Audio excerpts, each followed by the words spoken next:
High friends, welcome back to Cheryl's kitchen. आज आपण बनवणार आहोत झटपट होणारे मेंदूवडे. नाश्त्याला काय द्यायचं, टिफिनला काय बनवायचं, हा प्रश्न सर्वांनाच पडत असतो. तर आज आपण नाश्ताही व टिफिनलाही देऊ शकतो असे झटपट होणारे मेंदूवडे बघणार आहोत. तर चला वेळ न वाया घालवता रेसिपीला स्टार्ट करूया. रेसिपी आवडल्यास लाईक, शेअर आणि सबस्क्राईब करायला विसरू नका. मेंदूवडे बनवण्यासाठी आपल्याला लागणार आहे 1 कप रवा. आता त्याच कपाने अर्धा कप एवढे मी पोहे घेणार आहे. हे दोन्ही आपण मिक्सरमध्ये बारीक करून घेऊया. आता यामध्येच ॲड करूया अर्धा कप एवढे दही ॲड करून आपल्याला हे मिश्रण व्यवस्थित मिक्स करून घ्यायचं आहे. इकडे दही तुम्ही घरचे किंवा बाहेरचे वापरले तरी चालेल. हे मिक्स करून आता हे खूप सुके असल्यामुळे यामध्ये आपण अजून पाव कप दही ॲड करूया, जेणेकरून आपला रवा आणि पोहे दह्यामध्ये व्यवस्थित भिजल्या जातील. इकडे आपले जिन्नस व्यवस्थित मिक्स झाले आहे. आता याला आपण असेच 15 मिनटं भिजत ठेवूया. हे भिजत आहे तोपर्यंत आपण चटणी बनवूया. चटणी बनवण्यासाठी मी इकडे अर्धी वाटी ओला नारळाचे खोबरे घेतले आहे, 2 चमचे डाळ, कढीपत्ता आणि 7 ते 8 मिरच्या. मिरच्यांचे प्रमाण तुम्ही इकडे कमी या जास्त करू शकता. इकडे मी वाटून घेतले आहे. आता यामध्ये थोडेसे पाणी ॲड करून ह्याची आपण पेस्ट बनवून घेऊया.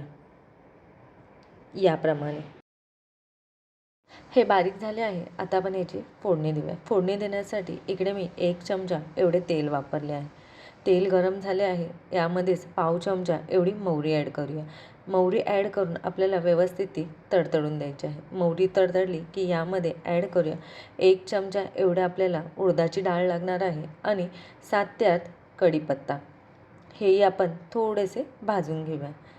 इकडे आपली डाळ भाजली आहे. आता आपण हे मिश्रण जे पण आपण वाटून ठेवलेलं ते ॲड करूया व हे असेच आपण स्टार्टिंगला भाजून घेणार आहोत. हे थोडेसे भाजले की मग आपण यामध्ये थोडेसे पाणी ॲड करणार आहोत. आता यामध्ये आपल्याला थोडेसे पाणी ॲड करायचे आहे. ज्या भांड्यामध्ये मी चटणी वाटली आहे त्याच भांड्यामध्ये थोडे पाणी घेतले आहे. आता हे पाणी ॲड करूया. हे पाणी ॲड करून आपल्याला हे मिश्रण व्यवस्थित मिक्स करून घ्यायचे आहे. मिक्स झाले की यामध्ये आपण ॲड करूया चवीनुसार मीठ. मीठ ॲड करून परत हे मिक्स करून घ्यायचे आहे व 2 ते 3 मिनटं असेच आपल्याला परतून घ्यायचे आहेत. तर इकडे आपली चटणी रेडी झाली आहे. आता आपण वडे बनवूया. तर इकडे आपले पीठ हे व्यवस्थित भिजले आहे. आता आपण वडे बनवूया. तर यामध्ये ॲड करूया चवीनुसार मीठ. तसेच यामध्ये ॲड करायला आपल्याला बटाटे लागणार आहे. मी इथे छोटे छोटे 4 बटाटे घेतले आहे. जर तुमचे बटाटे मोठे असेल तर तुम्ही अर्धा बटाटा घेतला तरी चालेल. हा बटाटा मी उकडवून साल काढून थंड करून घेतला होता आणि आता हा बटाटा आपण किसून घेऊया. तर मी इकडे सर्व बटाटे किसून घेतले आहे आणि आता हे व्यवस्थित मिक्स करून घेऊया. तर इकडे माझं पीठ व्यवस्थित मिक्स करून झालं आहे. आता यामध्येच आपण ॲड करणार आहोत 2 कांदे, कोथिंबीर, हिरव्या मिरच्या आणि अद्रकची पेस्ट. पेस्ट नसेल तर तुम्ही अद्रक किसूनही घालू शकता. मिरच्यांचे प्रमाणही तुम्ही थोडे कमी करू शकता. आता हे मिश्रण आपण व्यवस्थित मिक्स करून घेऊया. जर तुमचे पीठ इकडे खूपच घट्ट झाले असेल तर तुम्ही यामध्ये 1 किंवा 2 चमचे दही ॲड करू शकता. तर तुम्ही इकडे बघू शकता माझं पीठ मळताच गोळे होत होते. आता आपण वडे बनवूया. वडे बनवण्यासाठी मी इकडे 2 पद्धत दाखवणार आहे. तर एक तर तुम्ही ओला हात घ्यायचा आहे आणि हातावरच असा गोळा करून आपण वडे बनवू शकतो. या प्रकारे हातावरच आपण थापून घ्यायचं आहे. सेकंडली तुम्ही चहा गाळणी असते त्या गाळणीनेही वडा बनवू शकता. गाळणीला थोडे पाणी लावून घ्यायचे आहे आणि त्याच्यावर या प्रकारे आपल्याला पीठ पसरवून घ्यायचे आहे.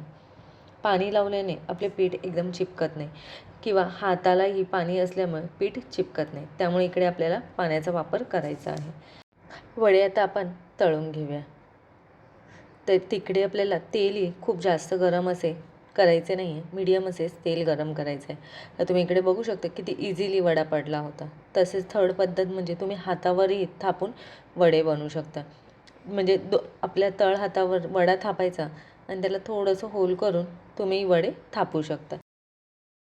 पटकन होतात. तुम्हाला ज्या पद्धतीने वडे थापायला जमेल त्या पद्धतीने तुम्ही करू शकता. इकडे गॅस लो टू मीडियमवरच ठेवायचा आहे.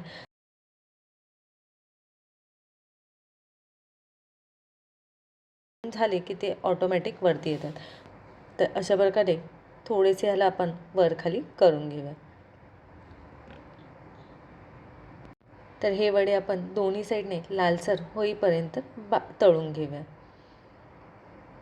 तर इकडे 2 ते 3 मिनटातच वडे आपले तळून रेडी झाले आहे व त्यांना मस्त असा कलर यायला आहे.